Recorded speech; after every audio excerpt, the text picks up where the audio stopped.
皆さん、こんにちは。今回お届けするのは、お笑い界に新たな歴史を刻んだコンビ、滝音の快進撃についてです。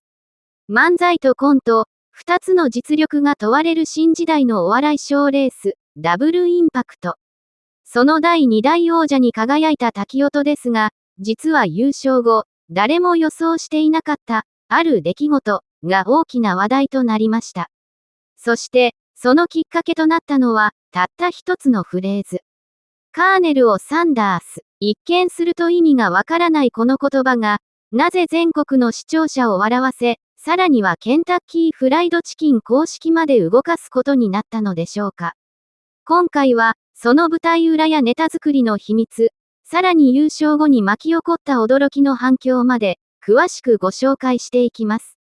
ぜひ最後までご覧ください。2026年のお笑い界で最も注目を集めた賞レースの一つ、ダブルインパクト。この大会は、漫才だけでもコントだけでも勝てないという、非常に難易度の高い大会です。両方で高い完成度を見せなければ優勝は不可能。まさに、二刀流芸人を決める戦いとして、多くのお笑いファンから注目されていました。そんな激戦を制したのが、お笑いコンビ、滝音でした。漫才では475点、コントでは476点という驚異的な高得点を記録。どちらのネタも高く評価され、第2代王者の座をつかみ取ります。しかし、決勝を見た視聴者の多くが特に印象に残ったのは、漫才の中で飛び出した独特な言葉の数々でした。ノーコメント、ラップして冷蔵庫。そして、カーネルをサンダース。普通なら意味がわからないはずの言葉なのに、なぜか笑ってしまう。その独特のリズムと言葉選びは、SNS でも瞬く間に拡散されました。放送後には、頭から離れない、意味はわからないのに面白い、何回聞いても笑う、といった感想が相次ぎ、滝音ならではのワードセンスが改めて注目されることになります。優勝後、滝音の2人は TBS ラジオ、ジャンク山里亮太の不毛な議論に出演。そこで語られたネタ作りの裏話が、多くの芸人やファンを驚かせました。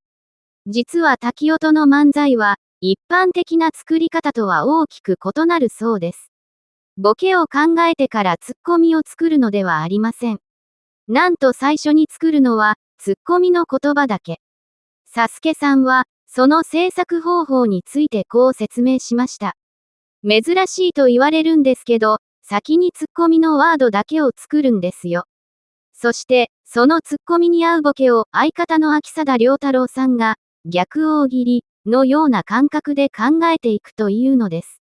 つまり、このツッコミを成立させるには、どんなボケなら一番面白いか、という逆算方式。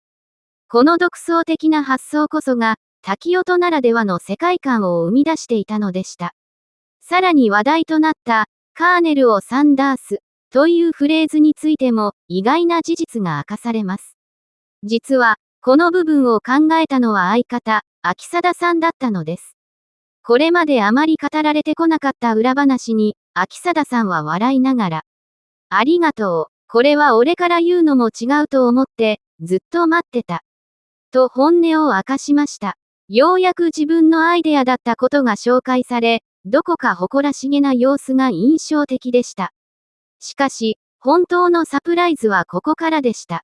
カーネルをサンダースというフレーズが SNS で大きく話題になると、なんとケンタッキーフライドチキン公式 X が反応。投稿されたのは、まさかの一言でした。サンダース、もしよろしければ、お祝いにお送りさせてください。まさか企業の公式アカウントがネタに載ってくるとは、誰も予想していませんでした。この投稿は瞬く間に拡散され、多くのユーザーが、さすが公式、神対応、本当に送ってほしいと大盛り上がり。企業と芸人が自然に笑いでつながる、まさに SNS 時代ならではの出来事となりました。ラジオでも、サスケさんは少し半信半疑の様子で、ほんまかわからないですけど、と笑いながらコメント。一方の秋貞さんは、あるやろ、それは、と期待を隠せませんでした。二人のやりとりからも、突然の反響に驚きながらも素直に喜んでいる様子が伝わってきます。さらに番組 MC の山里亮太さんも、この流れを見て、M1 の後に CM が一気に決まる芸人もいる。この世界は本当にすぐ来る。とコメント。実際、お笑い界では一つのネタや一つのワードがきっかけとなり、CM 出演や企業とのコラボにつながるケースは少なくありません。今回のカーネル・オ・サンダースも、その第一歩になる可能性は十分あるでしょう。SNS でも、今年一番好きなフレーズ、滝音のセンスは唯一無二。意味がわからないのに癖になる。優勝にふさわしい漫才だった。といった称賛の声が相次ぎ、多くのお笑いファンが新王者の誕生を祝福しました。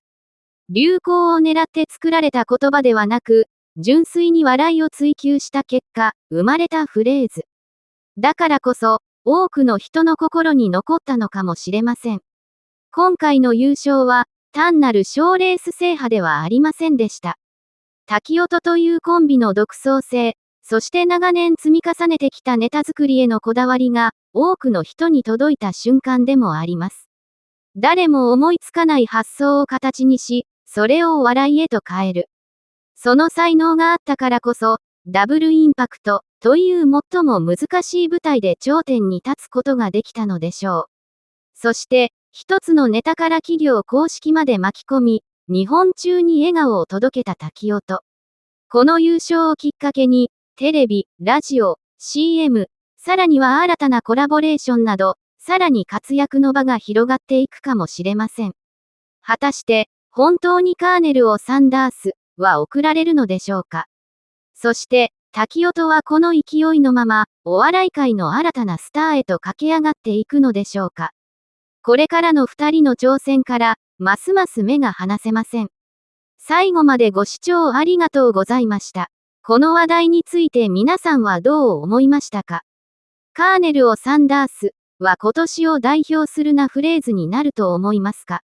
ぜひコメント欄で皆さんの感想をお聞かせください。そして、この動画が面白かったと思った方は、高評価とチャンネル登録もよろしくお願いします。それでは、次回の動画でお会いしましょう。